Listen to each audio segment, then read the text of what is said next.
अच्छा ये बताओ, जो बच्चा पैदा होता है, छोटा सा बच्चा, हिंदू पैदा होता है कि मुसलमान?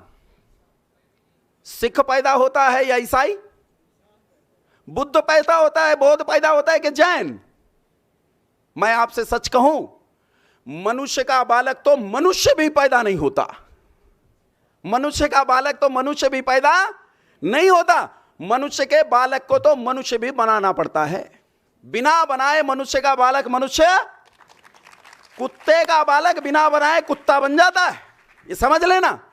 सूअर का बालक बिना बनाए सूअर बन जाता है, चिड़िया का बालक बिना बनाए चिड़िया बनता है, लेकिन मनुष्य का बालक बिना बनाए मनुष्य, उसे मनुष्य बनाना पड़ता है। और मनुष्य बनाने के लिए सबसे पहली और जरूरी चीज है कि उसके मन में प्रश्न हो।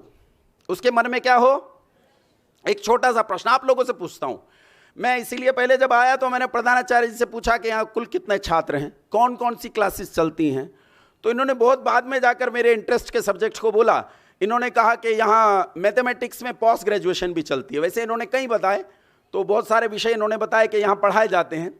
मैं आप लोगों से पूछता हूँ, ये जो मैं आपसे प्रश्न पूछ रहा हूँ, ये विषय आप सबने पढ़ा है? दो का पहाड़ा पढ़ा है? पढ़ा है दो का पहाड़ा? दो पंजे, अरे लड़के नहीं बोल रहे। अच्छा 2 5 ये तो ट्विंकल ट्विंकल लिटिल स्टार वाले हैं ना, तो शायद इन्हें दो पंजे समझ में नहीं आता है। दो पंजे, अच्छा ईमानदारी से बताना, बेईमाना नहीं बिल्कुल भी, ईमानदारी से बताना, जिस दिन अध्यापक ने या मां ने तुम्हें कहा 2 पंजे 10, क्या तुम्हारे मन में यह प्रश्न उठा कि क्यों? यह प्रश्न उठा क्यों? अच्छा आज तक उठा? मैं कहता हूं 17 एक बड़ा नंबर है, मैं तो कहूंगा 2 पंजे 17। वही शुड आई से 2 5 10? I will say 2 5 17. I will say 2 5 27. Why should I say 2 5 10? क्यों कहूं मैं 2 पंजे 10? क्या जरूरत है 2 पंजे 10 की? 2 पंजे 17 क्यों नहीं? 2 पंजे 117 क्यों नहीं? कभी प्रश्न उठा मन में? कभी प्रश्न नहीं उठा मन में, क्योंकि हमारे संस्कार बदल गए और संस्कारों से हमारी शिक्षा सारी की सारी बदल गई। ध्यान से सुना बंधुओं, बालकों, युवकों विशेष रूप से और युवतियों, ध्यान से सुना इस बात को कि हमारी शिक्षा बदली, हमारे संस्कार बदले और हमारे मन में प्रश्न का उठना बंद हो गया। बंद हो गया। एक आदमी के मन में प्रश्न उठता है। एक कहानी है गुरु नानक देव के संबंध में। गुरु नानक देव जो अपने काल में हिंदुओं के सबसे प्रसिद्ध गुरु थे, वो कहते हैं एक बार हरिद्वार गए। हरिद्वार में लोग पिंडदान कर रहे थे, अपने पितरों को जल पहुंचा रहे थे, भोजन पहुंचा रहे थे, गंगा में खड़े होकर यूं पिंडदान कर रहे थे। तो गुरु नानक देव उन्हें बड़े गौर से देखते रहे। पूछा ये क्या कर रहे हो? तो उन्होंने कहा हमारे दादा, ताऊ, चाचा, दादी, नानी जो मर गई हैं उन तक उनका भोजन पहुंचा रहे हैं। तो नानक देव बड़े प्रसन्न हो गए, बोले ये तो अच्छा तरीका। वो गंगा में उतरे और उनसे मुंह फेरकर उल्टी दिशा में पानी को हाथ में भरकर फेंकने लगे जोर जोर से। लोगों को लगा मूर्ख आदमी, जिधर सब कर रहे हैं उधर नहीं कर रहा है, और ये कर क्या रहा है? ये तो क्रिया ही अजीब है। किसी ने पूछा भैया एक तो उल्टे खड़े हो, फिर ये कर क्या रहे हो? उसने कहा जी मेरे यहां इन दिनों बारिश नहीं हो रही और यहां गंगा में पानी बहुत है, मैं अपना खेत सींच रहा हूं। लोगों ने कहा कमाल है, यहां से पानी तेरे खेत में कैसे पहुंचेगा? बोले तेरा दादा मर गया, पता नहीं कौन से देश में पैदा हुआ, पता नहीं कौन सी पृथ्वी पर पैदा हुआ, जब उस तक तेरा भेजा हुआ भोजन जा सकता है तो अरे मैं तो हरिद्वार में खड़ा हूं, ये रहा पंजाब, मेरे खेत में पानी क्यों नहीं जा सकता? जरूरी है प्रश्न। अगर आपके पास प्रश्न नहीं है तो समझ जाना आपके पास उत्तर नहीं हो सकता। उत्तर तब होगा जब आपके पास प्रश्न हो। दुनिया में जितने बड़े लोग हुए हैं उन सबके पास एक प्रश्न था। अच्छा ये बताओ, आपके घर में कभी कोई मरा, कोई मरते देखा आसपास? रोज अखबार में पढ़ते हो कि फला फला मर गया, इतने मर गए। आपने कभी सोचा, आपके मन में दिमाग में प्रश्न उठा आदमी क्यों मरता है? प्रश्न उठा कभी क्यों मरता है आदमी? कभी प्रश्न नहीं उठता कि क्यों मरता है आदमी। आपके मन में प्रश्न नहीं उठा। लेकिन स्वामी दयानंद सरस्वती जिसकी मैं बात कर रहा हूं, उसकी बहन मर गई तो वो आदमी इस प्रश्न के लिए पागल हो गया। वो कहता क्यों मर गई है? लोगों ने समझाया सब मरते हैं, तो कहता मैं भी मर जाऊंगा। कहां तू भी मर जाएगा? मैं क्यों मर जाऊंगा? मैं नहीं मरना चाहता, मैं क्यों मरूंगा, क्या मृत्यु मुझे भी खा जाएगी, कहां तुझे भी खा जाएगी। यह व्यक्ति जिसके मन में प्रश्न उठता है वो व्यक्ति समाधान की खोज के लिए बढ़ता है, और जिसके पास प्रश्न नहीं है वो समाधान की खोज के लिए नहीं बढ़ता, वो समाधान की खोज के लिए नहीं बढ़ता। बंधुओं, समाधान के रास्ते पर जब चलते हो, इसी रास्ते का नाम है शिक्षा। इस रास्ते का नाम क्या है? शिक्षा। और शिक्षा पर चलकर जिस समाधान पर पहुंचते हो, जिस लक्ष्य पर पहुंचते हो, उसका नाम है विद्या। यह अंतर है, ध्यान रखना। अंग्रेजी में दो शब्द होते हैं, EDUCATION। बोलो तो क्या है ये? इसमें जे कहां आया? EDUCATION क्या है ये? एजुकेशन। क्या एडुकेशन? अरे ग्रेजुएशन पोस्ट ग्रेजुएशन में पढ़ रहे हो, बताओ तो एडुकेशन क्या? एजुकेशन पूरे हरियाणा में एजुकेशन है भाई, हरियाणा में थोड़े, पूरे उत्तर प्रदेश में एजुकेशन है, पूरी दिल्ली में एजुकेशन है, लेकिन तमिलनाडु में यह एजुकेशन, केरला में यह एजुकेशन है, आपके यहां एजुकेशन है? SCHEDULE।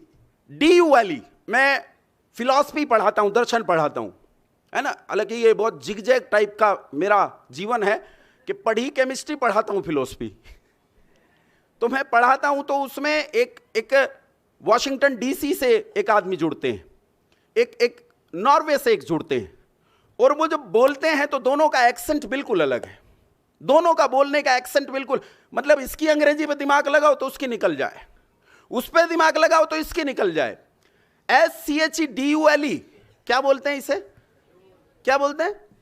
अमेरिकन बोलता है स्केड्यूल, वो बोलता है स्केड्यूल, और यूरोपियन इसे बोलता है शेड्यूल। एक दिन झगड़ा हो गया आपस में, बोले तू स्केड्यूल क्यों बोलता है, उसने कहा तू शेड्यूल क्यों बोलता है। तो अमेरिकन ने कहा क्योंकि ये स्केड्यूल है, मैं तो इसीलिए स्केड्यूल बोलता हूं। उसने कहा कैसे बनेगा स्केड्यूल?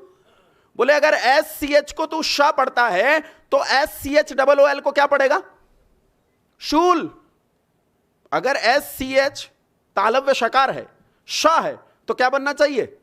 शूल। SCHEME शीम बनना चाहिए, लेकिन बनता तो स्कीम और स्कूल है, इसलिए भैया ये स्केड्यूल है, ये शेड्यूल नहीं है। ये जो शब्द का व्यवहार है, जो आपको अभी समझ में नहीं आया, मैंने हालांकि कमियां बताई हैं, लेकिन आपको अभी कमियां समझ में नहीं आई, लेकिन ये जो शब्द का व्यवहार है, जब इस शब्द के व्यवहार को सीखते हो, इसका नाम है शिक्षा। क्या नाम है इसका? शिक्षा। लेकिन इस शिक्षा को पढ़ के जब सुख की प्राप्ति के लिए अंतिम लक्ष्य की ओर बढ़ते हो, तो उस सुख को जब प्राप्त कर लेते हो, तो वहां जो कुछ पाते हो उसका नाम है विद्या। बात समझ में आई? उन्नति होती है शिक्षा से। किससे उन्नति होती है? और शिक्षा में सबसे अहम चीज होती है भाषा। शिक्षा में सबसे अहम चीज क्या होती है?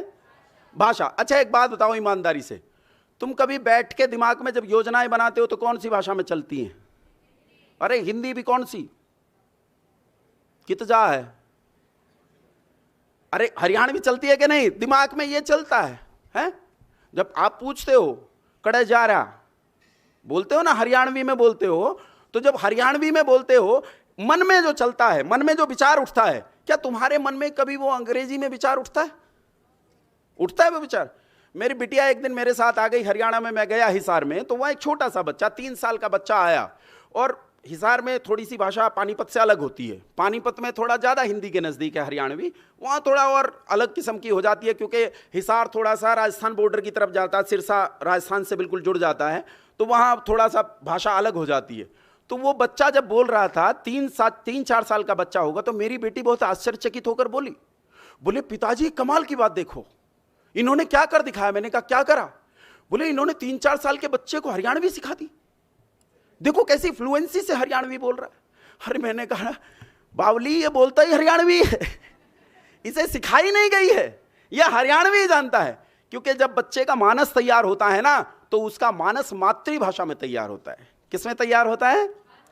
आपका जो चित्त है ना, चित्त जिससे विचार करते हो, जिससे सोचते हो, जिससे अपने दिमाग में सेंटेंसेस बनाते हो, जिससे अपने दिमाग में पटकथाएं बनाते हो, जिससे ये सोचते हो कि आज मां से पैसे कैसे ठगूं के फिल्म देख पाऊं, जिससे ये योजना बनाते हो कि मुझे घूमने जाना है तो कौन सी योजना बनानी पड़ेगी, या फिर कभी कभी बहुत अच्छी योजनाएं बनाते हो पढ़ाई की लिखाई की कि कैसे मुझे यूपीएससी क्लियर करना है, कैसे मुझे नीट क्लियर करना है, कैसे मुझे फला फला परीक्षा को पास करना है। जब वो योजनाएं बनाते हो तो कौन सी भाषा में बनाते हो, अपनी भाषा में या फ्रेंच में? बोलो। अच्छा, अगर तुम 2-3 भाषाएं और जान जाओ तब भी सबसे ज्यादा मन में विचार कौन सी भाषा में चलता है? मन में विचार अपनी भाषा में चलता है, मातृभाषा में विचार चलता है। अगर मातृभाषा में विचार ना चले तो याद रखना तुम कुछ नहीं सोच पाओगे, कुछ नहीं समझ पाओगे, कुछ नहीं सोच पाओगे और समझ पाओगे। मेरी और आपकी मातृभाषा हिंदी है। क्या है हमारी मातृभाषा? हिंदी है। लेकिन सुनो, ये मातृभाषा हमारी हमेशा से हिंदी नहीं है। ये तो आज से लगभग मानकर चलो 1000 साल पहले हिंदी भाषा ने जन्म लेना शुरू किया। तब हिंदी थी नहीं है। उस समय के कवियों को पढ़ोगे, रीतिकाल के कवियों को पढ़ोगे तो भूषण वगैरह होते थे ना, तो तुम्हारी समझ में नहीं आए कि इन्होंने क्या कह दिया। एल फैल खैल बैल खैलक में गैल गैल गजनी की ठैल पहले सैल उसलत है, धारा सी धारा निदूरी धारा में लगत जिमी पारा पर पारा पारा वार यूं हलत है। बताओ क्या कहा? ये हिंदी है, ये हिंदी है। वहां से हिंदी ने जन्म लेकर बढ़ना शुरू किया, हिंदी का जन्म हुआ, हिंदी गोद में खेली, हिंदी ने घुटनों के बल चलना सीखा, हिंदी फिर गिर गिर कर खड़ी हुई, हिंदी ने फिर खड़े होकर चलना सीखा।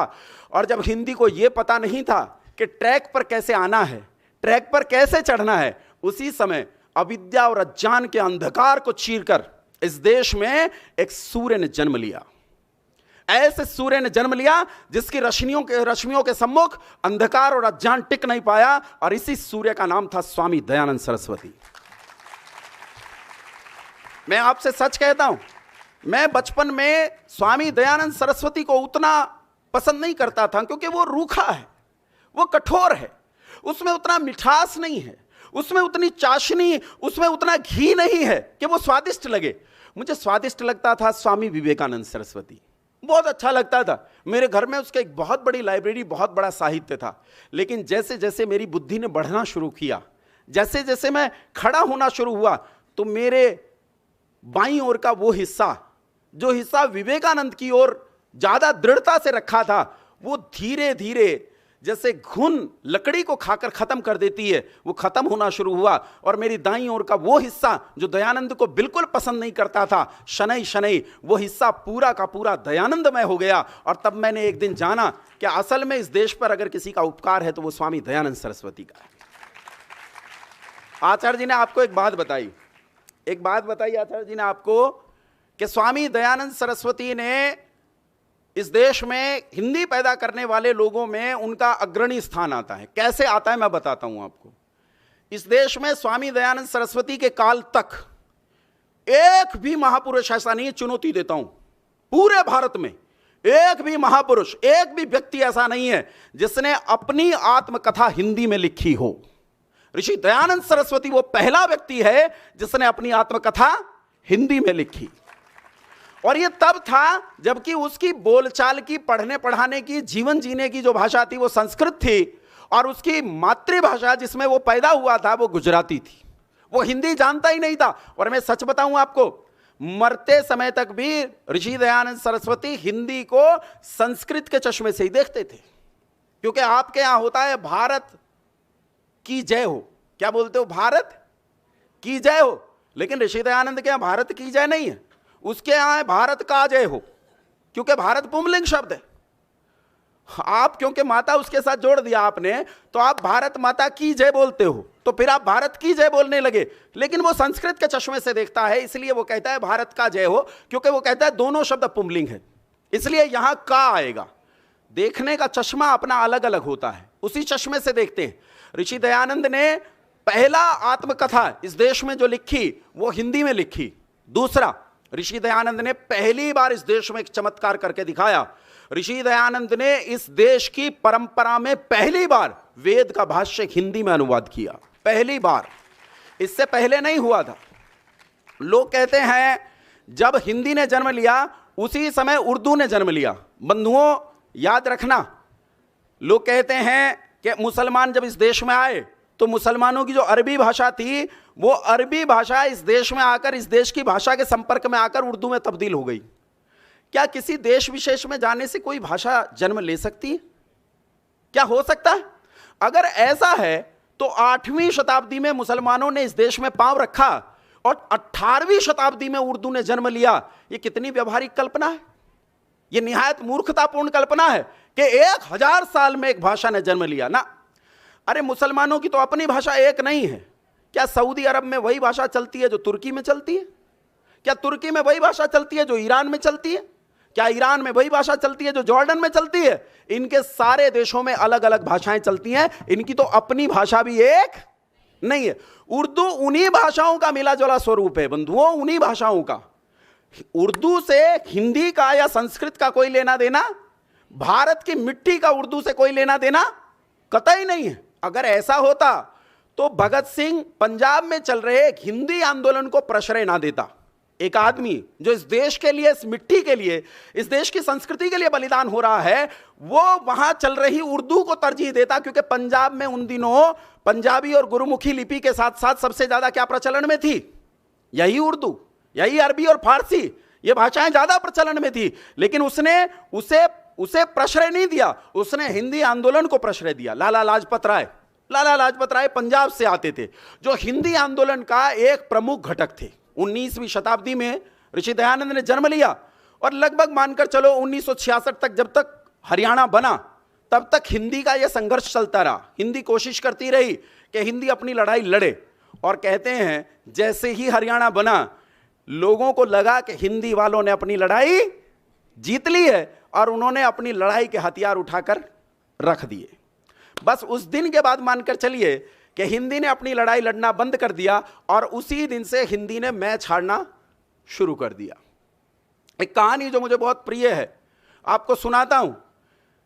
इस देश में एक विद्वान थे जिनका नाम था भास्कराचार्य।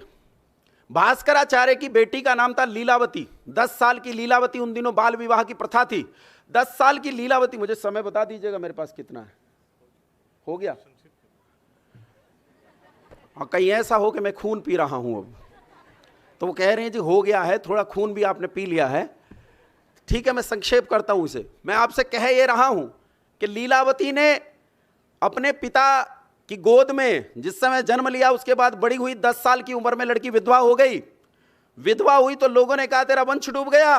भास्कराचार्य ने कहा यूं नहीं डूबेगा मेरा वंश, और उन्होंने लीलावती को पढ़ाना शुरू किया। आप दीर्घ सिद्धांत भास्कर्य और लघु सिद्धांत भास्कर्य नाम के 2 ग्रंथ उठाकर पढ़ो। ट्रिग्नोमेट्री और जियोमेट्री पर लिखे हुए ग्रंथ अद्भुत हैं।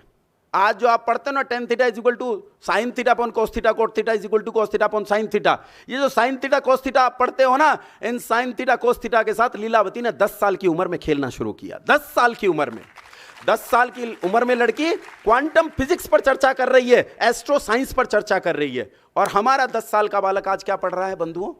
Twinkle twinkle little star. जब आप अपनी भाषा में बात नहीं करोगे तो मैं आपसे कहता हूं आपका सिद्धांत बुरा होगा, आपका जीवन खराब होगा, आपका देश गिरेगा।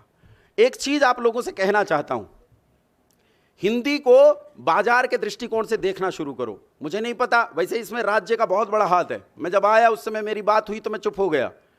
राज्य का बहुत बड़ा हाथ है और हमारी भी कोई ना कोई जिम्मेदारी बनती है, इसमें कोई संदेह नहीं। शिक्षा को सुधारना राज्य की जिम्मेदारी होती है, लेकिन हमारी भी जिम्मेदारी बनती है। वो जिम्मेदारी क्या है? मैं आपको देखने का एक तरीका देता हूं, एक चश्मा देता हूं, उस तरह देखना शुरू करो, नहीं तो हिंदी का सुधार नहीं होगा। देखो, हिंदी भाषी देश भारत, अभी वो एक बच्चा या बच्ची कौन कहकर गए हैं कि दुनिया में सबसे ज्यादा बोली जाने वाली भाषाओं में तीसरी भाषा क्या है? हिंदी है। अगर हिंदी सबसे ज्यादा बोली जाने वाली भाषा है तो ईमानदारी से बताओ, हिंदी भाषी यदि संकल्प कर लें तो हम दुनिया का तीसरा सबसे बड़ा बाजार हैं कि नहीं है?